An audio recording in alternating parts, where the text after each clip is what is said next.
우리는 지난 주간에 부활주일을 보냈습니다. 자연에 있는 모든 것들이 다 죽은 것처럼 보였는데 이제 나무들이 물기를 머금고 파릇파릇하게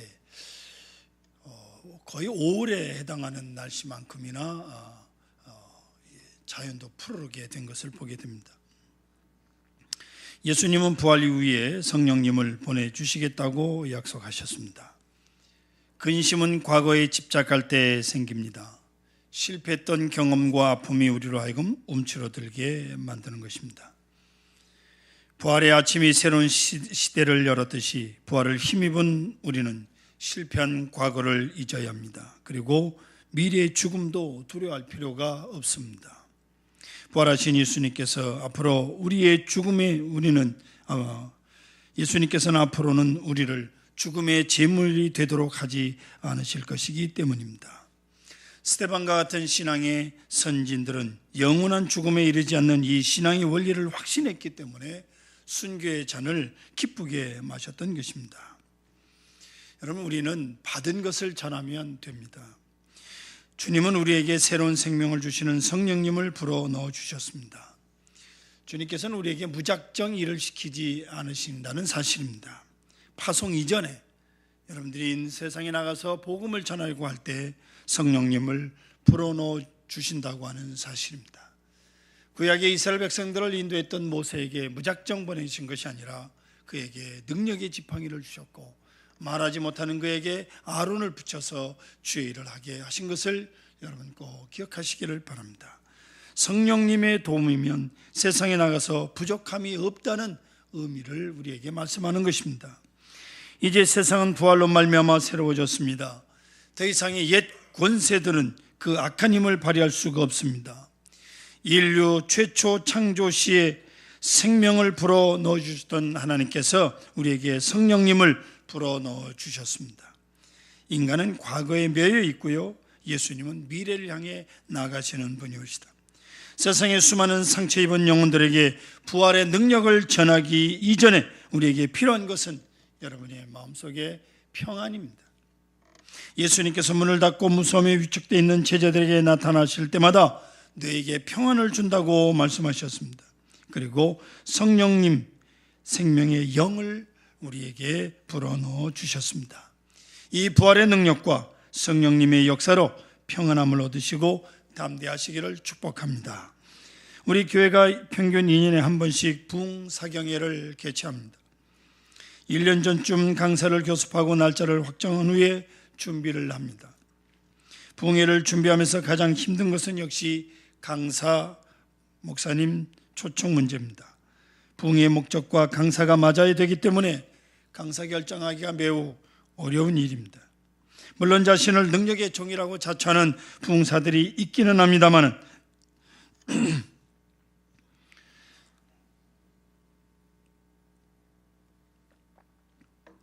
그러나 이 분들은 교회 유익을 주기보다는 자신의 공명심 충족이나 목적 성취를 위한 부흥회를 도구화하는 경향이 있습니다. 그동안 저희는 때에 맞는 능력 있는 건전한 강사를 모셨고 그때마다 큰 은혜를 받았습니다. 근본 부흥회도 하나님의 크신 역사가 있을 것입니다. 오늘 본문 말씀을 보시면 고넬료가 나오는데 고넬료는 로마 군단의 장교입니다. 그가 어느 날 베드로를 자기 집으로 초청하고 함께 예배드리고 말씀을 듣다가 큰 은혜를 받았다고 하는 내용입니다. 물론 베드로를 가정에 초청하는 것도 성령님의 역사였습니다. 사도행전 10장 2절을 보시면 그가 경건하여 온 집안과 더불어 하나님을 경외하며 백성을 많이 구제하고 하나님께 항상 기도하더니 라고 말씀하고 있는데 이건 고넬료를 가리키는 말입니다. 그리고 3절에 가서는 환상 중에 하나님의 사자가 고넬료를 부르시고 그동안 고넬료가 열심히 했던 행적을 말씀하신 뒤에 욥바라고 하는 곳에 사람을 보내서 베드로를 청하라고 친절하게 말씀해 주셨습니다. 그래서 베드로를 모시고 예배 드리다가 큰 은혜를 받게 되었던 것입니다.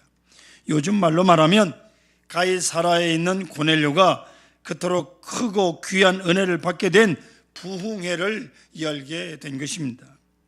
은혜 받은 부흥회, 성령님의 강력한 역사를 체험하는 부흥의 비결을 오늘 우리 말씀 속에서 찾으며 은혜를 나누고자 하는 것입니다. 첫째로 고넬료는 항상 기도했다고 성경이 말씀합니다. 2절 끝에 보면 하나님께 항상 기도하더니라고 말씀합니다. 여기서 우리는 고넬료의 기도의 생활 두 가지 특징을 보게 되는데요. 첫 번째로 보면 고넬료의 기도와 생활이 일치했다고 하는 점입니다. 2절 보시면 그가 경건하여 온 집안과 더불어 하나님을 경외하며 백성들을 많이 구제하고 라고 말씀하고 있습니다. 여러분, 이 말씀은 고넬료가 기도 생활도 잘했지만은 일반적인 생활도 바르게 했다라고 하는 말씀입니다. 가장 바람직한 신앙생활은 기도와 삶이 일치하는 거예요. 신앙과 생활의 괴리가 없는 것을 뜻하는 것입니다. 하루에 3시간씩 기도하고 철야로 기도하고 새벽마다 기도한다고 해도 생활이 경건하지 못하다든지 이웃으로부터 비난을 받고 손가락질을 받는다면 그 사람의 기도 생활은 어딘가 잘못된 것이 분명한 것입니다. 신앙은 전인적 사건이에요. 다시 말하면 어느 한 가지만 잘한다고 해서 훌륭하다든지 믿음이 좋다고 평가할 수 없는 것입니다. 예를 들어서 교회학교 교사가 그저 아이들을 가르치는데 아주 열심인데 전도는 평생 안 하고 11조를 안 하는 사람이 있다면 그 교사는 좋은 교사도 아니고 크리스찬도 아니올시다. 또 1년 52주 빠지지 않고 찬양대를 하는 교인이지만 주일 오후 예배, 수요일 저녁 예배, 새벽 기도에 철야 기도에는 도대체 안 나옵니다. 그렇다면 그분 역시 전인적인 신앙인이 아니기 때문에 칭찬받기에는 미흡한 분이다, 그 말이 옳시다. 보세요, 고넬료는 경건했고 집안이 다 하나님을 믿었고 그리고 유대 백성들을 잘 구제했어요. 그러기에 고넬료는 칭찬도 받았고 인정도 받았던 것입니다. 고넬료의 기도 생활은 실제 삶과 깊이 연결되어 있는 것입니다. 기도를 아주 유창하게 잘한다면 생활과 삶도 모범적이어야 하는 것입니다. 두 번째로 고넬료는 항상 기도했다 그랬습니다. 항상 기도했다라고 하는 것은 시간적으로는 쉬지 않고 기도했다는 뜻이요, 공간적으로는 어느 곳에서나 기도했다고 하는 것이옵시다. 고넬료는 공인입니다. 고넬료는 유대 나라를 통치하는 로마 군단 소속 장교예요. 그때 당시 군단 본부가 가이사라에 있었습니다. 고넬료가 어떻게 예수를 믿게 됐는지 언급이 없어서 모릅니다마는 짐작컨대 그의 집을 드나들거나 평소 교분이 있었던 사람들을 통해서 예수님을 알게 되고 믿게 되었을 것입니다. 예수님을 10년, 20년 믿어도 기도 생활을 안 하는 사람들이 있어요. 그런데 여러분, 고넬료는 신앙의 연륜이 짧은데도 불구하고 항상 기도 생활을 했다고 하는 사실이옵시다. 사랑하는 성도 여러분, 새벽 기도나 심야 기도도 안 하고 자신이 정한 기도 시간도 없다면, 그러면서 교회를 봉사하겠노라고 말한다면 그것은 기름치지 않고 기계를 돌리겠다라고 하는 것과 다를 바가 없습니다. 기름을 치지 않으면요, 그 교회 기계 오래 가지 않습니다. 곧 고장나고 맙니다. 신앙생활도 기도하지 않으면 고장나는 법이에요. 시험에 듭니다. 그리고 쉽게 교회를 포기합니다. 기도하지 않아서 그래요. 솔직한 제 심정을 말씀드리겠습니다. 언제나 보면 가장 맨 먼저 나와서 소리 지르고 기도해야 될 사람들의 자리가 항상 비어 있다는 거예요. 그때마다 저는 속으로 또 자리가 비었네라는 섭섭한 생각을 갖습니다. 하나님도 더 섭섭하실 것입니다. 자녀가 대학 입시를 코앞에 두고 있는데도 기도는 안 하고 그 자녀 주일날 학원에 보내는 이 예수 믿는 부모가 이게 맞는 말입니까? 이게 옳은 일입니까? 그것은 항상 기도했다라고 하는 것은 사업도 가정도 제쳐놓고 기도만 했다는 게 아니에요. 그것은 신앙과 삶의 우선순위를 먼저 기도에 두었다, 그런 뜻입니다. 다시 말하면 기도하고 출근하고, 기도한 후에 가게 문을 열고, 기도하고 집안일하고, 기도한 후에 사람 만나고, 기도하고 아이 학교 보내고, 아멘. 기도가 우선순위라. 시편 기자의 고백대로 새벽을 깨우고 주의 제단에 나와 기도로 인생살이를 시작하십시오. 그러면 은혜가 넘칠 것입니다. 고넬처럼 기도하고 은혜 받으시기를 축원합니다.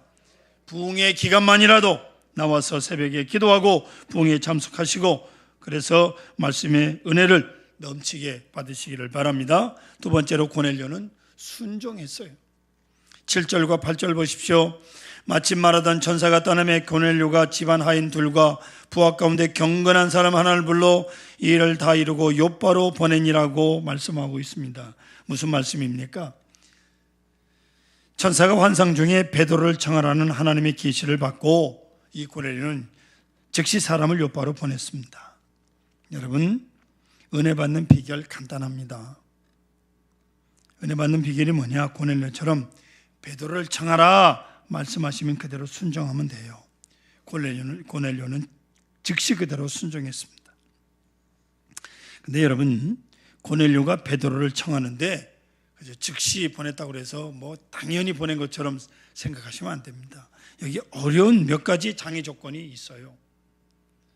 첫째는 신분상의 차이입니다. 고넬료와 베드로의 신분은요, 하늘과 땅 같은 차이예요. 당시 로마는 유대 나라를 지배하고 있었기 때문에 우월감이 있었고 또 유대인은 정감을 가지고 있었습니다. 신분상의 차이. 두 번째는 직업상의 차이올시다. 고넬료는 로마 군단의 고급 장교였고 베드로는 갈릴리 어부였습니다. 식민지 지배 계급에 있는 군인과 지배당하고 있는 나라의 어부 신분 차이는 상상 이상의 것이다, 그 말이에요. 세 번째는 교육 수준의 차이올시다. 고넬료는 장교가 되기 위해서 정규 군사 훈련 과정을 거친 사람이고 베드로는 세상 교육이 전무한 사람이올시다. 이런 여러 가지 조건들에 의해서 만날 수 없는 차이를 갖고 있지만 아랑곳하지 아니하고 하나님은 고넬료에게 베드로를 청하라고 명령하십니다. 세상적인 조건 아무런 문제가 없습니다.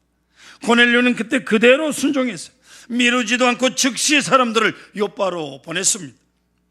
성도 여러분, 이거 결코 쉬운 일이 아닙니다. 다시 말씀드리지만 신분의 차이는 예나 지금이나 대단한 거예요. 엄청난 자존심의 문제올시다. 옛날 우리나라 양반과 종의 신분 차이만큼이나 하늘의 두 쪽이 나도 만날 수 없는 그런 형편의 사람이에요, 고넬료하고 베드로는. 그럼에도 불구하고 고넬료는 하나님이 시키는 대로 합니다. 여러분, 신앙은 무조건적 순종입니다. 여러분, 하나님 말씀 앞에 뭘 변명하려고 듭니까? 불순종은 창세기부터 시작된 사탄의 역사올시다. 불순종은 은혜를 가로막습니다. 불순종은 기도를 앗아갑니다. 불순종은 마음속에 평안을 빼앗아간다는 사실을 잊지 마시기 바랍니다. 그러나 순종하면 은혜 받고 축복받고 응답받고 만사가 형통합니다. 할렐루야. 다른 길이 없어요. 사무엘상 15장 20절로 26절을 보시면 사울 왕이 하나님의 버림을 받는 결정적인 이유가 나옵니다. 아말렉과 전쟁에서 하나님께서 아말렉의 모든 소유를 진멸하라고 말씀하셨는데 전쟁 후 사울은 양과 소들 중에서 좋은 것은 하나님께 드리려고 끌고 왔다고 변명합니다. 그것은 불순종이 올시다. 그는 제멋대로 처신하고 제멋대로 행동하고 제멋대로 거역하다가 하나님께 버림을 받았습니다. 열왕기하 18장 11절로 12절에 보면 아수르 왕이 이스라엘을 사로잡아 아수르에 이르러 고산 강가에 있는 할라와 하볼과 메대 사람의 여러 성읍에 두었으니 이는 그들이 하나님 여호와의 말씀을 듣지 아니하고 그 언약과 여호와의 종 모세가 명령한 모든 것을 따르지 아니하였음이다라고 말씀하고 있습니다. 북왕국 이스라엘이 아수르의 침략을 받아 멸망하였고 붙잡혀간 이유를 설명하고 있는데 한마디로 말하면 하나님의 말씀을 듣지 아니하고 그 언약과 모세의 명령을 배반하고 불순종했기 때문이라고 말씀하고 있습니다. 요한복음 2장에 보면 가나 지방 어느 결혼식 잔치에 포도주가 떨어졌습니다. 예수의 어머니 마리아가 그 사실을 예수님께 알려준 다음에 그 집 하인들에게 이렇게 당부를 합니다. 너에게 무슨 말씀을 하시든지 그대로 하라. 그대로 하라가 중요합니다. 그대로 하라. 그대로 해야 문제가 해결되고 축복이 임할 줄로 믿습니다. 그대로 하라. 제 손 위에 처남이신데 군인 소령으로 예편을 하셨습니다. 누누이 말씀드리지만 군대 문제만 나오면 저는 아주 당당한 방위 출신이라 잘 모릅니다. 그래서 손위 처남의 얘기를 빌리면 이렇습니다. 군대에서 유격 훈련을 할 때 보면 교관이 시키는 대로 하면 힘은 들지만 절대로 사고가 안 난다는 거예요. 그런데 힘들다고 요령 피우고 힘들다고 제 생각대로 하다가 반드시 사고가 난다는 거지요. 여러분, 뭐든지 잘 모르면 시키는 대로 하면 잘 되는 겁니다. 내가 익숙해지고 확실하게 체험된 것이 아니면 먼저 그것을 체험하고 앞서간 분들의 말씀대로 하면 실수나 실패하지 않는다 그 말이에요. 세상 만사가 다 그렇습니다. 시키는 대로, 가르쳐주는 대로 하면 됩니다. 성도 여러분, 신앙생활도 성경이 가르쳐주고 교회가 가르쳐주고 하라는 대로 하면 나가 떨어지거나 시험에 드는 일 없고 하나님께 복을 받게 되는 겁니다. 순종은 제사보다 더 위대한 힘이 있습니다. 고넬료는 즉시 순종하고 그날 큰 은혜를 충만하게 받았습니다. 여러분, 부흥회는 천국잔치 올시다. 여러분, 뭐 그리 바쁘고 시간이 없습니까? 이보다 중요한 일이 어디 있습니까? 간곡하게 부탁을 드립니다. 시간 부흥회 참석으로 하나님께서 준비하신 큰 은혜를 받으시기를 바랍니다. 세 번째로 고넬료 가정은 모여 기도했습니다. 24절을 보시면 이튿날 가이사라에 들어가니 고넬료가 그의 친척과 가까운 친구들을 모아 기다리더니라고 말씀하고 있습니다. 여러분, 베드로는 기다리는 것은 고넬료의 개인적 사건이 아니었어요. 자기 혼자만 기다린 것이 아니라 그의 전 가족과 친구들과 함께 모여 기다렸다. 우리는 여기서 그의 은혜를 사모하는 태도를 발견할 수 있게 되는데요. 여러분, 손님을 기다리는 태도와 준비는 그 가정의 가풍과 품위를 말해주는 겁니다. 고넬료는 베드로의 내방을 통해서 온 가족과 친구들을 은혜를 받도록 하고 싶었습니다. 그래서 준비하고 기다렸던 겁니다. 마태복음 25장에 나오는 열처녀 비유, 5처녀만 신랑을 맡게 되는 결정적인 이유는 뭡니까? 준비하고 기다리는 자세였습니다. 10사람 모두 처녀였고 신랑 오기를 기다리고 있었습니다. 그러나 5처녀만 기름을 준비했기 때문에 신랑을 맞이할 수 있었던 겁니다. 반드시 하나님은 준비하고 기다리는 사람에게 은혜를 받게 하신다는 사실입니다. 할렐루야. 그냥 덜렁덜렁 오시면 안 됩니다. 마음도 준비하시고 헌금도 준비하시고 은혜 받을 준비를 하고 오셔야 돼요. 네 번째로 고넬료는 겸손하게 맞아들였습니다. 여러분, 25절을 보십시오. 마침 베드로가 들어올 때 고넬료가 맞아 발 앞에 엎드려 절하니 라고 말씀하고 있습니다. 로마군 장교가 발 앞에 엎드려 절하는 경우를 살펴보겠습니다. 로마군 장교는 딱 세 군데 엎드리는데, 첫째는 황제에게 엎드리고, 두 번째는 자신의 상관 앞에 엎드리고, 세 번째 그들이 섬기는 신에게만 엎드리는 사람입니다. 그렇다면 베드로가 누굽니까? 황제도 상관도 신도 아닙니다. 그들이 통치하고 있는 유대 나라 종교 지도자에 불과합니다. 그뿐입니까? 베드로는 조직적인 교육도 받아본 일이 없습니다. 유대 나라에서 어떤 정치적인 위치에 올라가 본 적도 없는 사람이에요. 피지배인 천민 출신 무식쟁이입니다. 그런데 고넬료는 엎드려 베드로에게 절을 합니다. 저는 이 대목에서 고넬료의 인격의 진면목을 보게 됐습니다.